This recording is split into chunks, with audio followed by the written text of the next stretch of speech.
Assalamu alaikum. Hope you will be fine, dear students. Our today topic is solvation. So, what is solvation? Solvation is actually a process of reorganizing solvent and solute molecules. Reorganizing solvent and solute molecules into solvent complex. Okay, it is a process. It is a process of reorganizing solvent and solute molecules into solvent complex. As you have already studied that solubility actually takes place in three steps. Okay, when a solute is dissolved in a solvent, let's suppose you take a solvent in a beaker and you add solute into the beaker, so the solute and solvent interaction takes place not immediately. Actually, it takes place, the solubility takes place in three steps. Number one, in first step, what happens? Overcoming of solute solute interaction. Overcoming, or you can say, first of all, solute solute interaction breakup.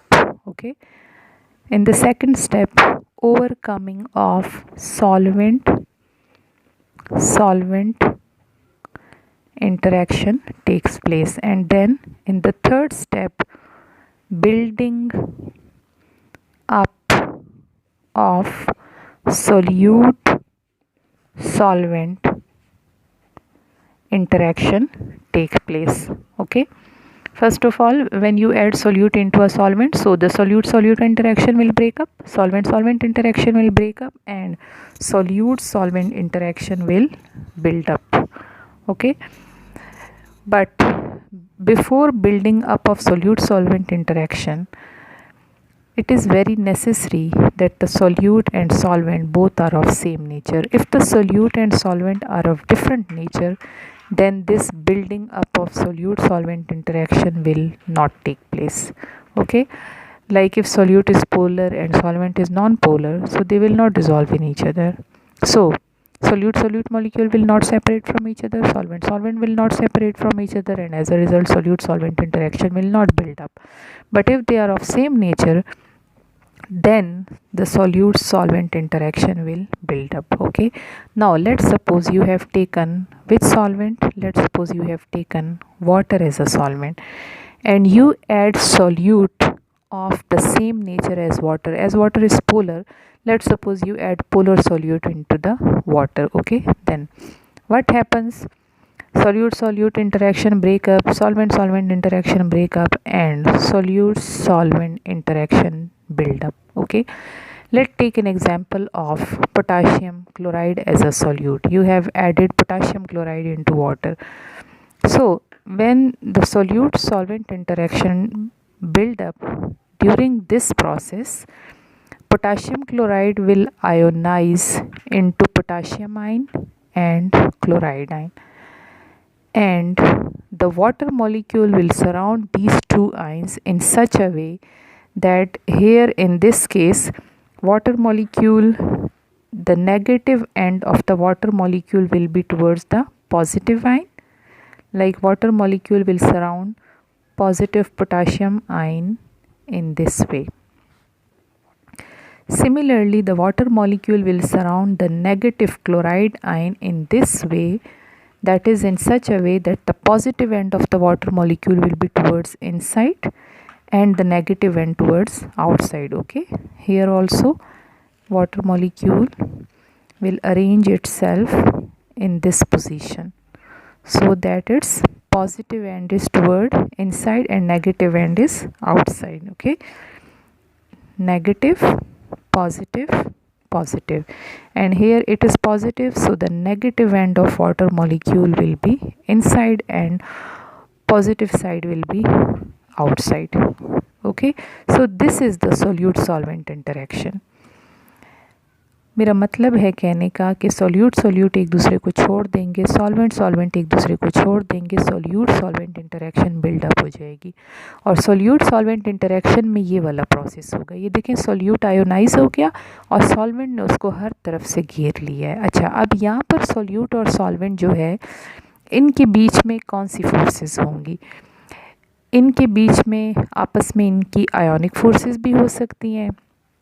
ये एक दूसरे को attract कर सकते हैं hydrogen bonding के through भी, dipole dipole forces के थ्रू भी कर सकते हैं। ठीक है, और अगर नॉन पोलर है तो फिर नॉन पोलर में वो London dispersion forces, van der वाल फोर्सेस होंगी। ठीक है, जैसे अब अगर अंदर यहाँ पर जो मॉलिक्यूल है तो वो उसमें हाइड्रोजन बॉन्डिंग हो रही है और बाहर वाटर मॉलिक्यूल जो है उसमें भी हाइड्रोजन बॉन्डिंग हो रही है। ठीक है, तो मतलब उनमें हो सकती है वो ओएस डायरेक्टली अटैच्ड है तो उनके आपस में जो है वो हाइड्रोजन बॉन्डिंग होगी। ठीक है, तो मतलब ये है। और ये भी हो सकता है कि ये बिल्कुल बॉन्ड बना लें। जैसे अब इस केस में देखें, पोटाशियम आयन को वाटर मॉलिक्यूल यूं करके सराउंड करते हैं। ठीक है, फिर पोटाशियम आयन इस नेगेटिव ऑक्सीजन को इतना स्ट्रांगली अपनी तरफ अट्रैक्ट करता है कि यहाँ पर वाटर जो है वो ब्रेकअप हो जाता है यूं करके, तो KOH बन जाता है और H पॉजिटिव बन जाता है। और इधर ये अट्रैक्शन जो बहुत ज़्यादा हो जाती है तो Cl जो है वो H को अट्रैक्ट कर लेता है अपनी तरफ, तो यहाँ पर HCl हो जाता है और OH नेगेटिव जो है वो लिबरेट हो जाता है। ठीक है, तो इस सॉल्वेशन प्रोसेस के बाद जो है वो बॉन्ड ब्रेकिंग भी हो सकती है और बॉन्ड फॉर्मेशन भी हो सकती है। ठीक है, तो this process is called solvation, that is water molecule surround the ions in such a way. And when the solvent is water, तो फिर हम इस प्रोसेस को कौन सा प्रोसेस कहते हैं? This process is called hydration, यानी जनरली हम इसको सॉल्वेशन कहते हैं, और जब वाटर एज अ सॉल्वेंट होता है तो फिर हम इसको क्या कहते हैं? हाइड्रेशन कहते हैं। ठीक है, अच्छा नेक्स्ट इसी में एक टॉपिक है कि वाटर ऑफ क्रिस्टलाइजेशन क्या होता है। ठीक है, ये ऑलरेडी आप लोग थोड़ा सा पढ़ भी चुके हैं। देखिए नाम से क्लियर हो रहा है, क्रिस्टल के अंदर जो वाटर मॉलिक्यूल्स होते हैं उसको वाटर ऑफ क्रिस्टलाइजेशन कहते हैं। जैसे इससे पहले आप लोगों ने सॉलिबिलिटी वाले टॉपिक में सोडियम सल्फेट डेकाहाइड्रेट की एग्जांपल पढ़ी थी। ये देखें इसको डेकाहाइड्रेट कहते हैं। तो ये जो डेकाहाइड्रेट है ना, ये चीज़ इसको वाटर ऑफ क्रिस्टलाइजेशन कहते हैं। वाटर ऑफ क्रिस्टलाइजेशन का मतलब है कि यानी जो सोडियम सल्फेट का क्रिस्टल है ना, उसके क्रिस्टल में 10 वाटर मॉलिक्यूल्स की जगह है, यानी इसके अंदर 10 वाटर मॉलिक्यूल्स जो हैं वो फिट हो सकते हैं।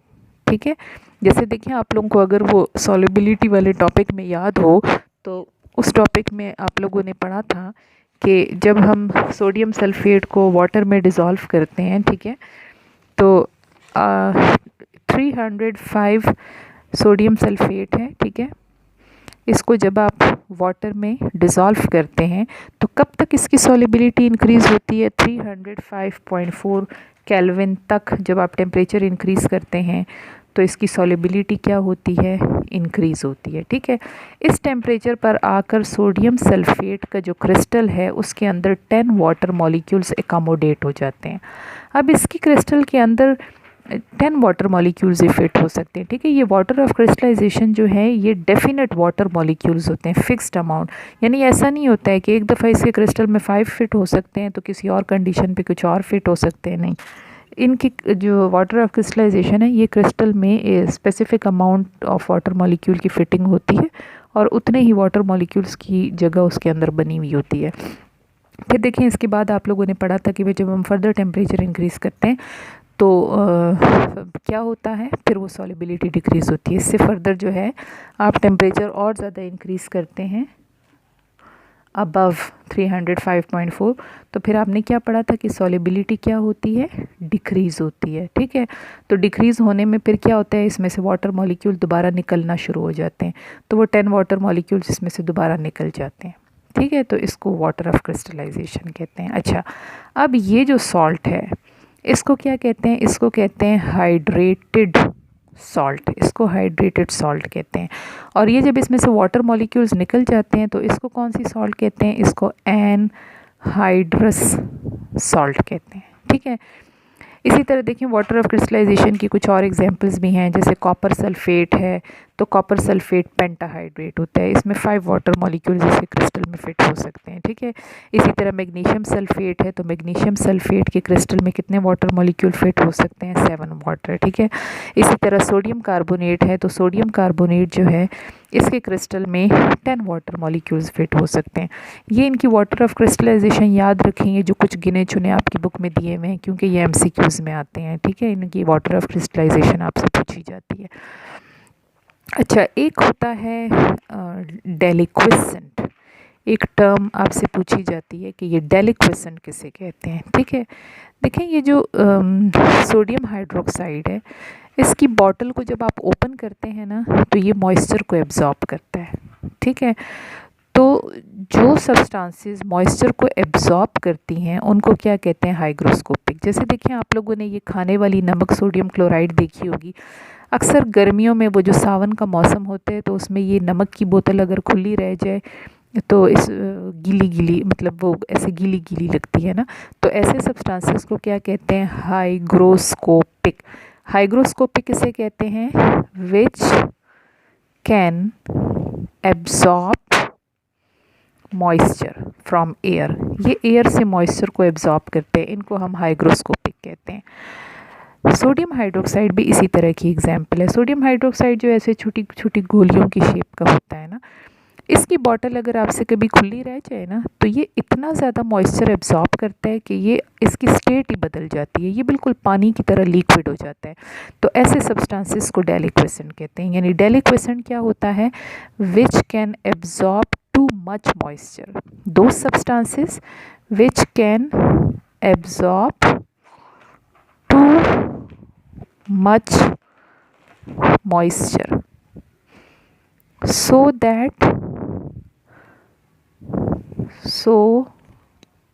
that their state changes, okay, so that their state changes। State changes का क्या मतलब है, यानी वो सॉलिड से बिल्कुल लिक्विड में कन्वर्ट हो जाते हैं, तो ऐसे सब्सटेंसेस को क्या कहते हैं, डेलिक्विसेंट, ठीक है।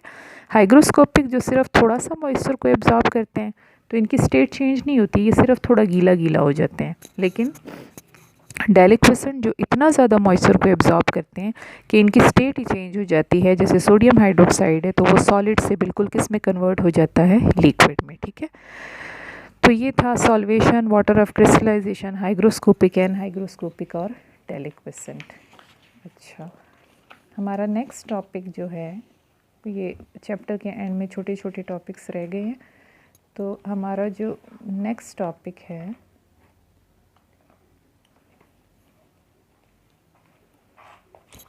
वो है, आप लोगों की बुक में जो लास्ट टॉपिक दिया हुआ है, कोलाइड से पहले एक और टॉपिक दिया हुआ है लास्ट में, वो मैं स्टार्ट कर रही हूँ, heat of solution and its application, ठीक है। हीट ऑफ सॉल्यूशन, देखिए नाम से क्लियर हो रहा है, सॉल्यूशन जब हम बनाते हैं तो उसमें हीट इवॉल्व होती है या हीट एब्जॉर्ब होती है, ठीक है, वो हीट ऑफ सॉल्यूशन है, राइट। डेफिनेशन आप लोगों की बुक में लिखी हुई है, इसको हम कैसे डिफाइन करते हैं, as the, it is defined as the amount of heat evolved और absorbed when 1 mole of a substance, when 1 mole of a substance is completely dissolved in large amount of solvent at constant temperature and pressure, ठीक है। जैसे देखें ये आप लोगों ने पीछे भी एक टॉपिक में आप लोगों ने ये चीज़ पढ़ी थी, यहीं ये सॉल्युबिलिटी वाले टॉपिक में आप लोगों ने ये चीज़ पढ़ी थी कि मतलब हीट ऑफ सोल्यूशन जो है वो पॉजिटिव भी हो सकता है, नेगेटिव भी हो सकता है।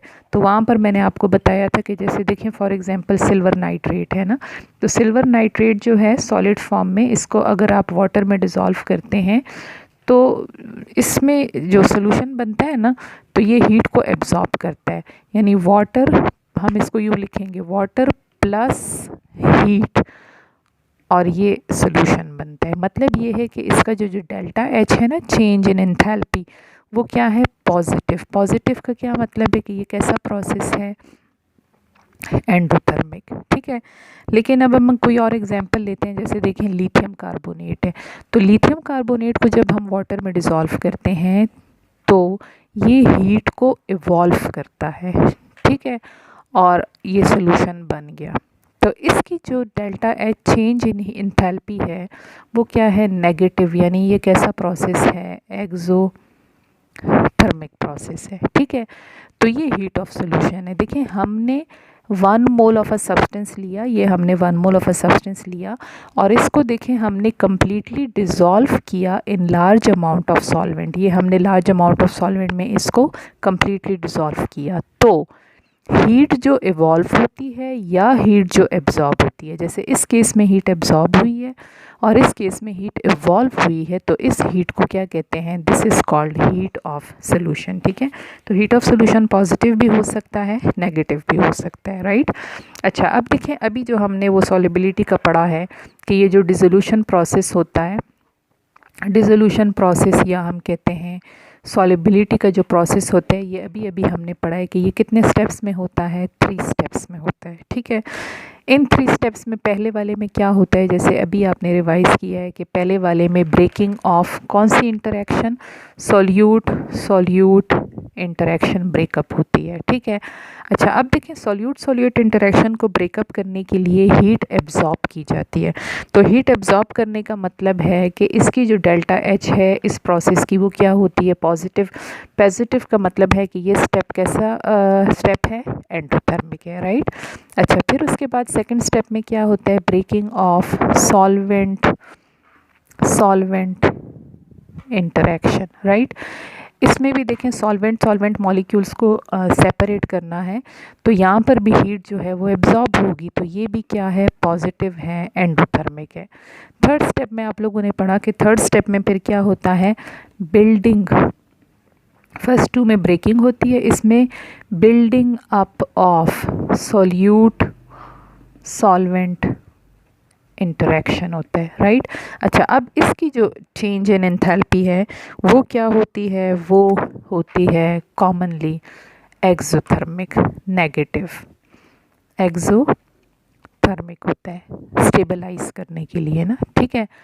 अच्छा, अब हीट ऑफ सोल्यूशन किसके इक्वल होगा, हीट ऑफ सोल्यूशन जो है इन तीनों स्टेप्स का जो नेट इफेक्ट होगा, नेट इफेक्ट तीनों स्टेप का, तो वो नेट इफेक्ट में डेल्टा एच पॉजिटिव भी हो सकता है और नेगेटिव भी हो सकता है, और इसको हम क्या कहेंगे, हीट ऑफ सोल्यूशन कहेंगे। तो अगर पॉजिटिव है तो हम कहेंगे एंडोथर्मिक है, और अगर नेगेटिव है तो हम इसको क्या कहेंगे, एक्सोथर्मिक है। ठीक है, अच्छा अब कॉमनली देखें क्या होता है, जब हम किसी गैस को वाटर में डिज़ोल्व करते हैं, तो देखिए गैस वाटर में इजीली डिज़ोल्व नहीं हो सकता है। गैस को तो वाटर के अंदर डिज़ोल्व करने के लिए हाई प्रेशर चाहिए होता है, जैसे देखिए कोल्ड ड्रिंक्स होती हैं। ठीक है, तो यहाँ पर क्या होता है, गैस सॉल्यूट है और वाटर क्या है, सॉल्वेंट है। तो इस केस में solute solvent interaction is very weak. ठीक है, तो यहाँ पर क्या होगा, heat must be heat must be evolved in order to make this interaction stable.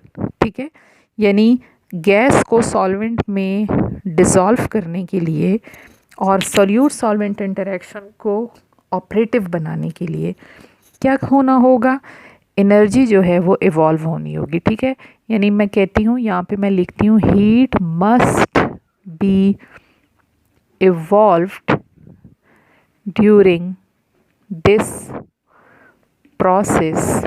ठीक है, in order to make solute solvent interaction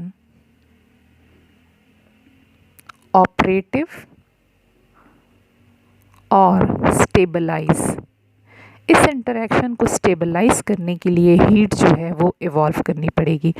तो इसमें हीट ऑफ सोल्यूशन क्या होगा, एक्सोथर्मिक होगा, नेगेटिव होगा। ठीक है, गैसेस को जब हम सॉल्वेंट वाटर में डिज़ोल्व करते हैं तो यहाँ पर हीट ऑफ सोल्यूशन क्या होगा, हीट ऑफ सोल्यूशन इस केस में नेगेटिव होगा। ठीक है, ये जो प्रोसेस है इसमें क्या कहा मैंने, हीट ऑफ सोल्यूशन एक्सोथर्मिक होगा, नेगेटिव होगा जब आप किसी गैस को वाटर में डिज़ोल्व करेंगे। ठीक है, क्यों, क्योंकि गैस की वाटर के अंदर सॉल्युबिलिटी नहीं होती है, सोल्यूट सॉल्वेंट इंटरेक्शन वीक होता है। तो सोल्यूट सॉल्वेंट इंटरेक्शन को स्टेबलाइज करने के लिए हीट मस्ट बी इवॉल्व। तो वो हीट इतनी ज़्यादा इवॉल्व होती है कि टोटल हीट ऑफ सोल्यूशन इसमें क्या होता है, नेगेटिव होता है। ठीक है, लेकिन अगर आप किसी आयोनिक कंपाउंड को वाटर में डिज़ोल्व करें, आयोनिक कंपाउंड आप लेते हैं और इसको आप वाटर में डिज़ोल्व करते हैं, जैसे देखें फॉर एग्जांपल अमोनियम नाइट्रेट आप लेते हैं ना। ठीक है, तो अमोनियम नाइट्रेट को आप वाटर में डिज़ोल्व करते हैं तो आयोनिक कंपाउंड की तो वाटर के साथ एफिनिटी ज़्यादा होती है। यहाँ पर क्या है, solute solvent interaction is greater. तो जहाँ पर सॉल्यूट सॉल्वेंट इंटरेक्शन ग्रेटर होगा ना, उस केसेस में हीट ऑफ सॉल्यूशन क्या होगा, पॉजिटिव होगा, एंडोथर्मिक होगा।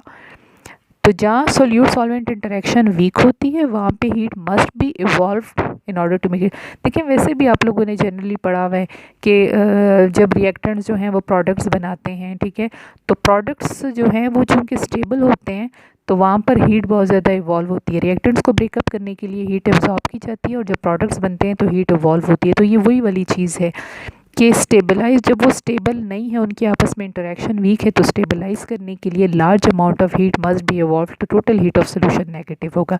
लेकिन जब उनकी ऑलरेडी आपस में इंटरेक्शन ज़्यादा है, पोलर पोलर है, आयोनिक है, सेम नेचर का है, तो फिर जो है उनकी ऑलरेडी एक दूसरे के साथ इंटरेक्शन ज़्यादा है, ठीक है, तो उन वालों की हीट ऑफ सोल्यूशन जो है वो क्या होगी, पॉजिटिव होगी। ठीक है, तो ये था सारा हीट ऑफ सोल्यूशन के बारे में।